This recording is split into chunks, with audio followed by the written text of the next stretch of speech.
やっぱ温泉なかったな。悲しい。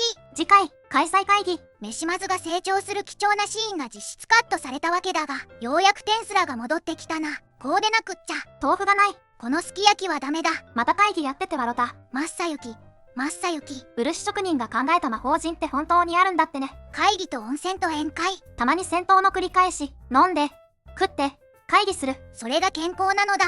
ここで、お前らが言えないことを、俺は言う。会議や来た。縛りプレイ。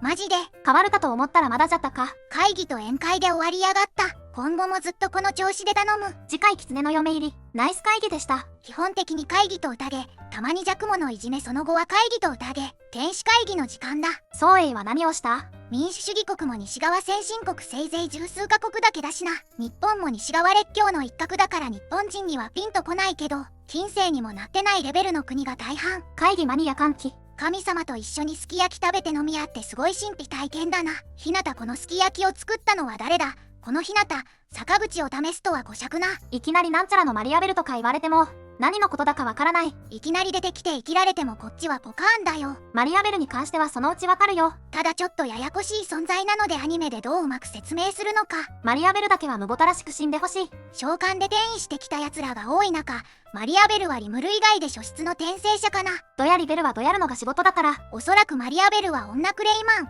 つまりクレイウーマン、つまりあたおか。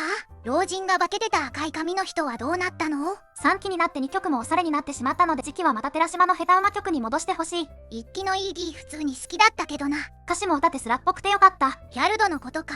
それならルミナスが始末しただろう。元からギャルドは七葉だった？そうだよ。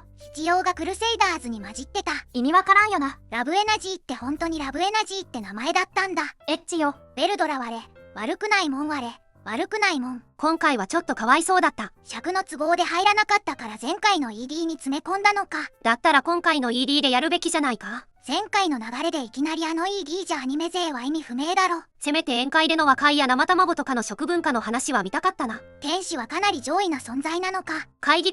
天使襲来する頃には存在値の概念が登場して数値化されるので戦闘力の指針がわかりやすくなるところ。ルミナスひなた、裸になりなさい。ひなたへ、なぜです？ルミナスラブエナジーを注ぐためよ。ひなたじゃあ老子たちも。ルミナス、いいから脱ぎなさい。ラブエナジーはルミナス様の立派な一物から放出される。スコーンって美味しいの？スコーンって名前を聞くと小池屋の方が頭に浮かんでしまう。そういやラブエナジーが唾液や愛液なのはアニメではさすがに説明なかったな。ラブジュースかよ。味のないもさっとしたパン。これ単体はうまくもなんともない。むしろどれだけパサパサに作るかが肝みたいなパン。上に乗っけるクリームとかジャムを食べるのがメインになる。ここをケチるとクソまずいパン。ひなたの豚骨ラーメンも少しカットされたが、ある程度残っていたので安心していたら、ルミナスたちの宴会と温泉がさらっと ED でカットされたのはダメだろう。あの宴会や温泉にも意味があって、ルミナスがテンペストの文化を認めるとっかかりになるのに、何か微妙そう。やっぱ英国人の好みはよくわからんな。原作進行遅いのに、この駆け足進行は変で違和感がある。映画2段が決まってんじゃないの？まあ日本風に改良されてるだろうから美味しいでしょ。フルーツかなってとか好きだからたまにはありかな。開国祭終了までやるとなるとかなりギリギリのペースだからな。ベルドラ、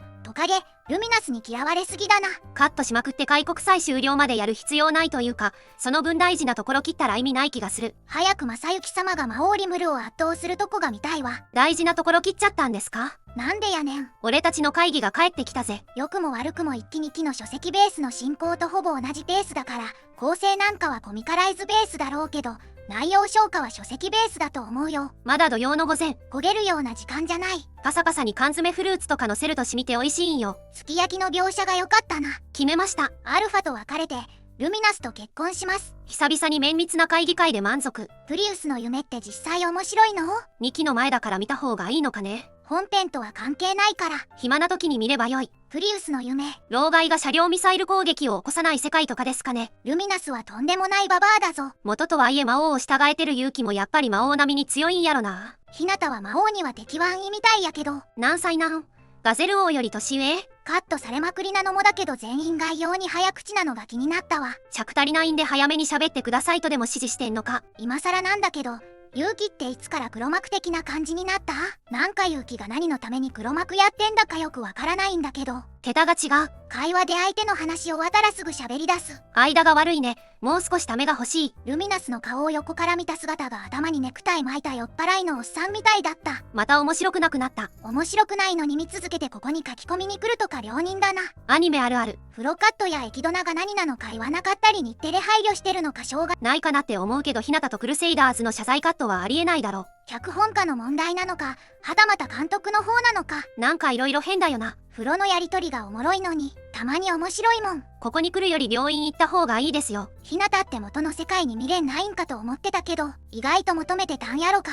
白米とかすき焼きとか。まともな日本料理屋のない海外に1週間も行けば君にもわかるさ。いつからっていうか、アニメだと、火の神魔会談、ファルムスが侵攻してきてリムルが撃退して真なる魔王に覚醒、シオンたちを蘇生、ワルプルギスに行く前の階段、ガゼル王、ヒューズ、エラルドさん、ヨウム、ミューラン、三獣士がいて、ベルドラを広めして、ラミリスが突然参加したあの会議の時に、リムルが勇気を黒幕の可能性を疑ってるシーンがあって、そのシーンだと黒いシルエットみたいな姿で出てくるね。なんで会議を宴会ばかりやってるの？勇気の手広さを見るに、グランドマスターとか呼ばれる前から暗躍してないと無理じゃねえ。ということで物語始まる前から黒幕ムーブを起こしてないと、聖騎士たちって、ルミナス、バレンタインって魔王がいることは認知してて、それが信仰対象の神ルミナスと同一人物とは知らなかったってことでいいのかな。さあ、あれが魔王バレンタインの名前を口にしてたけど、サンタケセンは正体を知ってるとかだったんだろうか。ルミナス神と魔王バレンタインとして世間に通ってるだけで、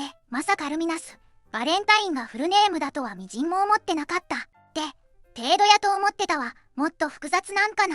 世間に認知されてるのは魔王バレンタインで魔王業界にルミナス関係ないってことになってるもんだと思ってた。手のひら返しの見本の、今まで殺してした魔物に謝れお前たち。ロイの方を魔王として出してたからね。ルミナスが魔王って認識は今までなかった。ベルドラが魔王ルミナスって呼んだのが謎。元々の名前とか通称がルミナスだったなら神の化身の方はバレンタインにするべきだったよな。世間体が悪いからロイ表に出してただけでギーとかはもともと知ってたんじゃないの？魔王の子3連中は普通に知ってるんじゃないの？大多数の人類社会での認知はどうなってるの？って話じゃね。ルミナス、魔王会議の時ベルドラがバラして暗黙の了解が崩れ去ってたね。本人は騙してる気満々だったけど。会議は敵対勢力の説明でありがたい。アニメしか見てないけど満足。グランベルも勇者だし勇者キャラ多すぎてこんがらかるテンスラ世界。大丈夫大丈夫。魔王も多い。神ルミナス、古い魔王連中は知ってるけど興味ないから別にどうでもいい。魔王バレンタイン。昔はルミナスが魔王だったけど数百年とか数千年前にロイ、バレンタインが表向きの魔王で以降はずっとそうだった。人類社会ではそれで通っていた。古い魔王連中は知っていたけど別に興味ないからどうでもいい。八星魔王誕生の時にルミナスが魔王バレンタインに返り咲いた。ベルドラ、ルミナスにちょっと負い目があるというか、かつてないドローズを破壊したり、ルミナスの名前を覚えてなかった失礼な態度をリムルに怒られてちょっとしょげたので真面目に反省。ルミナスの名前をしっかり覚えた上で、しかも継承を込めて魔王ルミナス、バレンタインよ、と呼んだ。本人としては悪気はない。でもそれで聖騎士連中にもバレちゃったって感じだね。黒幕っぽい勇気も体験者の助言で動いてるのかな。世界の声と体験者は全くの別物。ルミナスバレンタインっていうのか。まあ実際ワルプルギスでルミナスが魔王だとバラしたのはミリムだけどな。まあロイバレンタインは死んだので法王のルイバレンタインしかいない。オクタグラムにバレンタインがいるからそのうちバレるだろう。リムルが威圧するところなんか変なオーラ出ててほんまダサい。怒ってる感じ全然感じられなかったわ。漫画版の演出の方が1000倍良かった。そうエイは HIMECHAN 騎士に何したんだよ。ルミナスに慣れ慣れしくルミタンって呼んだらやっぱ殺されるかな。ご視聴ありがとうございました。よければチャンネル登録と高評価よろしくお願いします。皆さんの感想をぜひコメント欄へ。